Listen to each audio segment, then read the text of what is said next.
pretty spiritual. Hi, I'm Shay. And I'm Amy. And welcome back to another episode of Pretty Spiritual. Hi, hun. Hi, hon. How are you? I'm good. How are you? I'm all good, thank you. Ready for episode 19? I absolutely am. So this week we are talking all about grounding.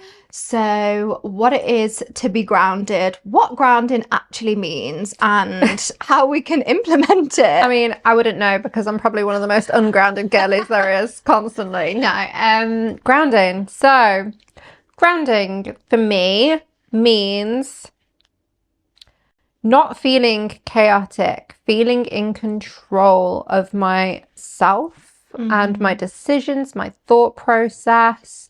It means feeling connected to the earth. That's how I associate it in my head. So I'm a very earthly person anyway. And when I'm not grounded, I tend less to my garden.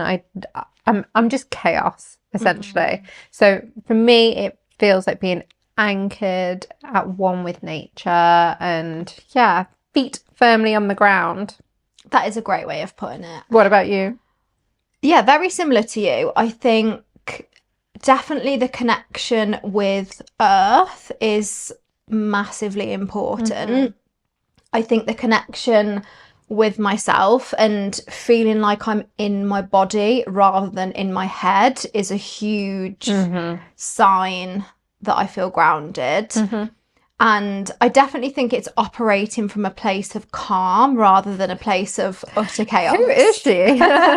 And I think it's something that a lot of people struggle with. I think that's the other thing to say, because we say it all the time, but life is really busy. We have so many conflicting priorities. We have so much information that we're constantly absorbing. Any one of those things can knock you off balance. And definitely. Like, I get knocked off balance so easily. Like, being an ADHD girly, as you know, your emotions can be up and down. Like, if something you least expect could knock you off balance and suddenly you're not grounded anymore and you're spiraling, like, yeah. And that's a very real problem. And I think even if someone hasn't heard of the term grounding or doesn't make a conscious effort to ground, I feel like most people will relate to the feeling of either feeling sort of calm and at peace and grounded, for a better word. The saying, having 2 feet on the ground. Yeah. Like that. Definitely. I think everyone will relate to that versus feeling like you're just in a total stressed, frantic, chaotic kind of way. Yeah. Definitely. So I guess why is it important to be grounded? I think for me, being grounded means that I make less irrational decisions. It allows me to think about situations clearly and not come from an emotional place, because I very much am an emotional person. So it allows me to see things from other people's perspective. I think I'm very peaceful when I'm grounded. So things flow through me a lot better. Everything in life flows nicer when I'm grounded. Like, I don't feel like I've got a list that is the length of my arm. I can just navigate through life quite calmly. What about you? I love that.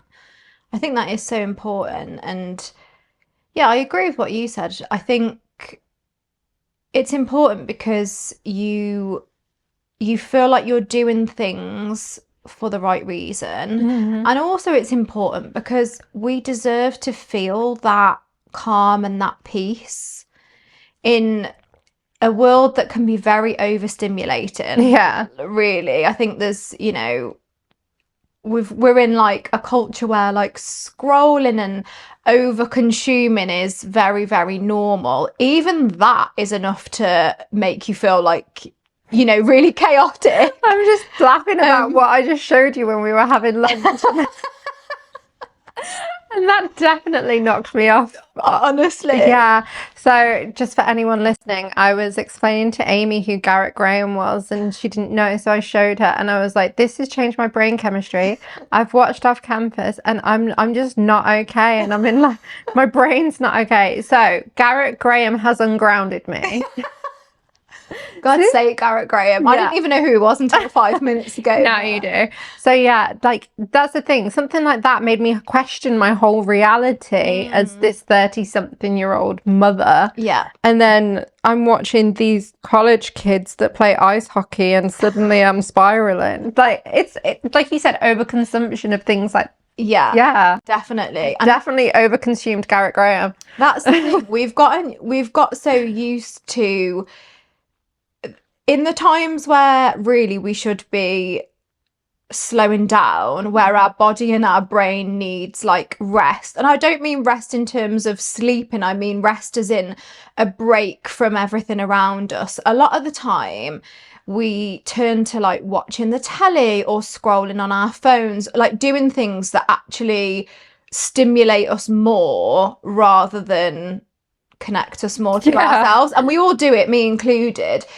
So I just think it's really, really important that we're at least aware that that's what we're doing, so that we can make a conscious effort to come back to the present moment. I think for me, presence is a huge part of it, and it's having the ability to be present. And we've all been in situations where, I don't know, you're out for dinner with friends, but your mind is on a work meeting that you've got, and you're cycling around, have I done this, have I done that? You know, it's like that kind of all the stuff that distracts you from being present. Whereas I think when you focus on being grounded, it can help to just bring you back. No, I completely agree with you. I mean, I think one of the things that made me realize how ungrounded and out of touch I was, and like you talked about like the overconsumption and when we should be winding down, we're stimulated. It was when I did my level 1 healing. And, you know, when you would have done the similar in your modality, but, you know, when you start having to do your self-healing and you're lying there and you're like, this feels unnatural. It felt so unnatural for me to do self-healing on myself, which literally involves me lying down and try not to think about all the 10 billion things and just think about that one thing. And that's when I realized, oh my God, I'm living life completely ungrounded all of the time. Yeah. I think as well, because when it comes to doing something that requires us to slow down, sometimes there's part of our brain that's like, this isn't productive, we're being lazy and we have so much to do, and this isn't a good use of our time. I feel like even if you're not consciously saying that, I think sometimes there's like part of our brain that's a bit like, we've got 10 things to do and we really could be doing them right now. And why are you lying down? Yeah, is this really important? And it's difficult to sort of get out of that cycle. It is. Like, just you saying that right now, I keep thinking, oh my God, I haven't done any kind of like ritual work for a while. And then I go to think about doing ritual work. I'm like, no, I've got to do the washing, and then I want to read my book, and then I want to do this, and then I've talked myself out of it. And it's like, wait a second, take time for you and ground yourself, and then everything else will flow much better. Like, yeah. Definitely. So what are some of the best ways to ground? So my personal favorite ways to ground, and I'm a bit hippie here, is literally going outside and touching grass. Sorry, I know that it's become a bit of a joke, like when people are like, oh, go touch grass. Literally, okay, I will go touch grass. Yeah. And it is my favorite way, especially the summer months. And we've spoke about it in other episodes. Like, I love being out in the garden, I love being with my plants, I talk to my plants, I talk to nature. And that is the quickest way for me to ground and give me a bit of a reality check and just spend some time out there. And my favourite way. So, yeah, there's that one. And that's good for you in so many different ways, because just being outside has got so many other overall benefits as well. So I think if that's something that you can do, like, absolutely do it. Yeah, like, even if it's not just sitting there, if I go out there and I pull a few weeds or something like that, or I go and just move a plant where it needs, I don't know, anything in the garden definitely helps me. The second thing I do, which I haven't done in a while, I know we both do this, and it's listening to healing frequencies. And we both listen to them when we sleep. When we were on our retreat, we both had our eye masks on and we're like, it was the best. I loved it. It's great. But yeah, I listen to sleeping frequencies, healing frequencies, grounding frequencies is a big one. I'm definitely always on the root chakra element for the healing frequencies. And then thirdly, it would be things like meditation, which I suck at meditation so bad because ADHD girly, but I had to get out of my head of thinking I'm not doing meditation properly. I was spending time breathing, sitting with my thoughts, and that was enough to center me and anchor me to the ground. And it's sometimes as simple as imagining yourself being anchored through to the earth. What about you? They're all such lovely ways. So I, similar to you, anything outside. So if I can get to the beach, which we don't live near the beach, but I love like feet on the sand or my feet in the sea. Like I find that very grounding, calming, cleansing. If I can do that, then I absolutely will. I think swimming in the sea is like one of the most, like, I just feel at harmony with the earth. Like I feel like there's something about the sea that makes you feel really tiny, and like it puts things into perspective sometimes, and I love that element. I'm laughing at your astrological like your top 3. I'm like, yeah, makes sense. I just love that. I find that very, very grounding. But there are lots of other ways that you can ground even when you're at home. So I think for me, I think breathwork is a great one, and if I feel very frantic and chaotic and I know that I've got a busy day, so I've got stuff to get through and there's no getting out of that, but I feel like I'm a bit chaotic, I will literally sit down and be like, I'm just going to do 3 deep breaths, and I'll sit down and I'll kind of just try and quieten my mind for a minute, and I'll do like a deep breath in for 4 and then a really slow breath out for 6, but I'll like exhale very loudly and almost imagine that as I'm exhaling, like my feet are sinking into the ground. And I love doing that, and I think that that's really effective, and it's so simple because you can literally do it anywhere. Even if you're at work and you feel really chaotic, you can normally find 2 minutes to just do a little bit of breath work. So that's really, really powerful. And then the other way, which I love to do, and I like doing this with my clients as well, is literally imagining roots growing out the bottoms of my feet. And I do that quite a lot, and I will visualize the roots going like down through the layers of the earth and wrapping around the core of the earth, and sort of really like, I love the word that you use, anchoring, like really anchoring you to the ground. I think that that's a really effective way of grounding yourself. And I don't think there's a right or a wrong way, but there's just so many different ways of grounding, and it doesn't have to take ages. And it doesn't have to be complicated. You know, it doesn't have to be like an extra task that you have to do. Like it should feel good. It's like today as well, like I haven't done any grounding practice, but what I did pick up was an obsidian bracelet to give me a little bit more grounding and protection.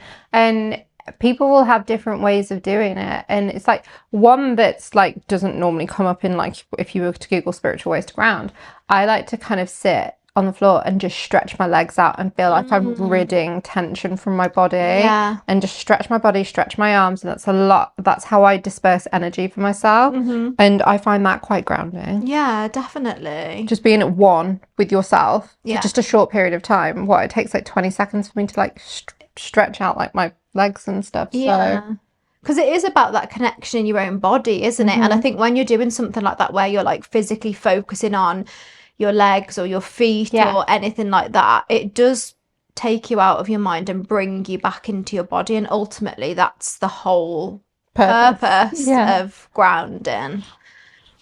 So Hun, why is grounding important? I think it's important because it's literally how we feel in ourselves every single day. And it's how we're experiencing life, how we're experiencing the world, how we're showing up, how present we are. And for me personally, if someone was starting out on their spiritual journey and they didn't know sort of where to start, I would always start with grounding, which, as we've talked about in previous episodes, is connected to the root chakra.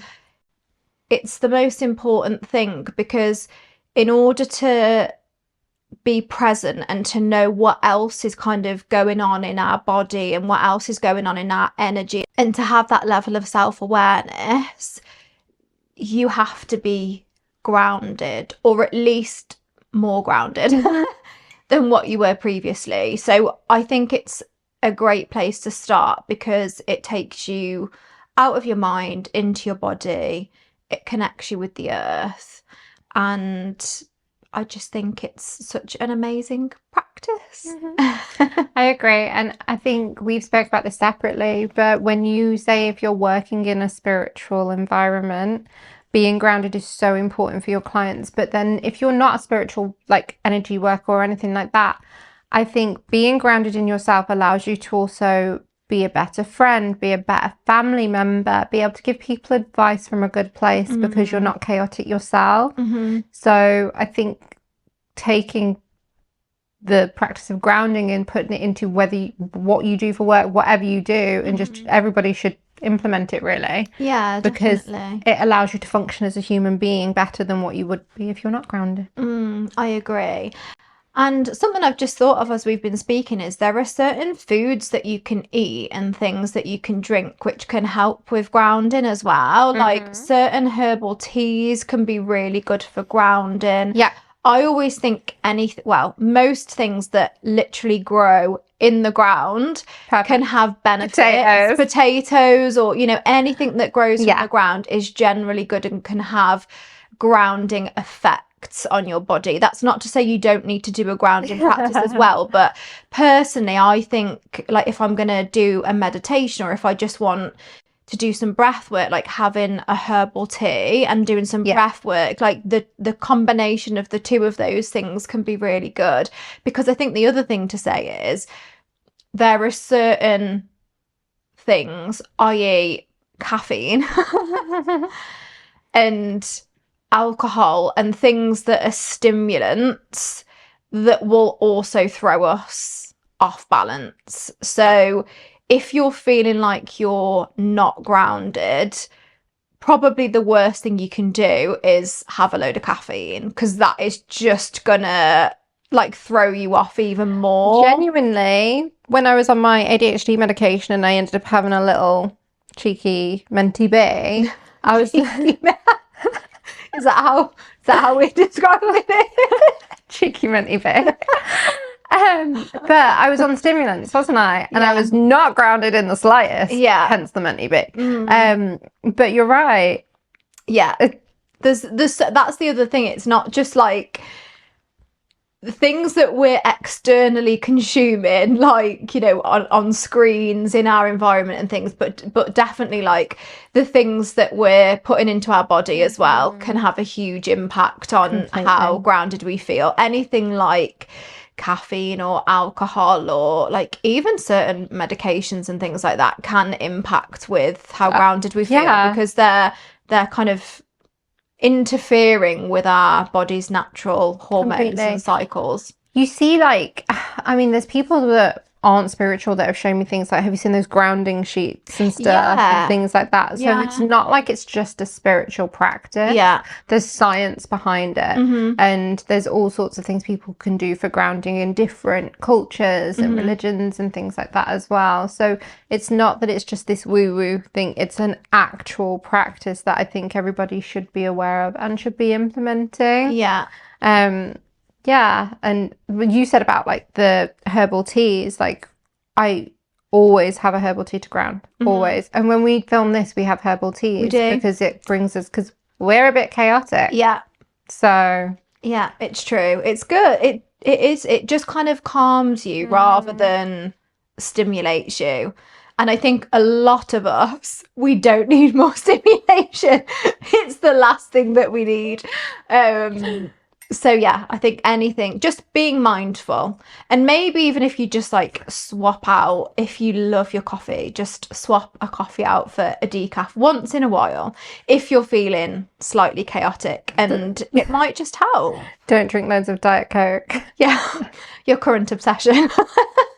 But no, I think it's a really important thing for people to understand, and definitely try work with grounding practices. And it can be as simple as sitting there for 20 seconds and saying to yourself, I'm grounded, I am safe, I am, and having a mantra like that is something that I do. If I can't do what I need to do in that moment, which takes a little bit of extra time, I will literally sit there and be like, I'm grounded, I'm safe, Mantras are really good because by doing that as well, you're telling your brain that even like it helps to focus your brain on the mantra rather than the other stuff that might be going around in your brain. So that's another really good way of doing it.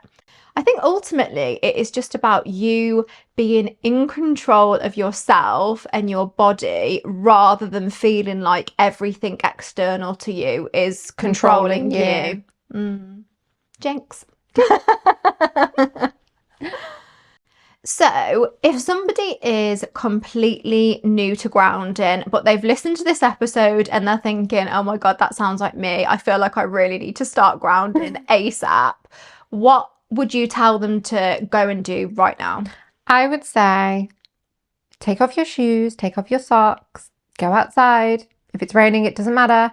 And literally sit on the ground, whether it's patio, whether it's grass, whether it's anything. Sit there, silence, just breathe in, breathe out, and just be. That is the best way to just start grounding. And then see how you feel. Just let nature calm you down. I love that. Let nature calm you down. I think that's a great option if you're able to go outside, and I love that, and I would wholeheartedly recommend that. So I'm going to go for something where if you're, I don't know, about to go into work and you feel like you're not grounded, I would find a quiet space, even if it's literally in your car. I would imagine some roots growing out of your feet and going down through the layers of the earth, and really like visualize your feet being pulled to the earth. And then I would do 3 deep breaths. I would inhale through the nose for 4, and then I would exhale for 6. Always exhale for longer than you inhale, because otherwise if you do a huge deep breath in, our nervous system is preparing for panic. So yes, deep breath in, but always exhale slowly and for longer. And I would repeat that probably like 3 times, and then just, you're good to go. You're so good. I do that all the time. It's just, lovely. Literally halfway through that, I was like, okay, I'm doing it. And then I realized we're filming, and I got like... Oh, I love it. Thank you so much for joining us on another episode of Pretty Spiritual. If you've enjoyed hanging out with us, then don't forget to like, subscribe, and follow along on our platforms to be the first to receive any updates. We hope to see you on Tuesday the 7th of July for another episode of Pretty Spiritual. Pretty Spiritual!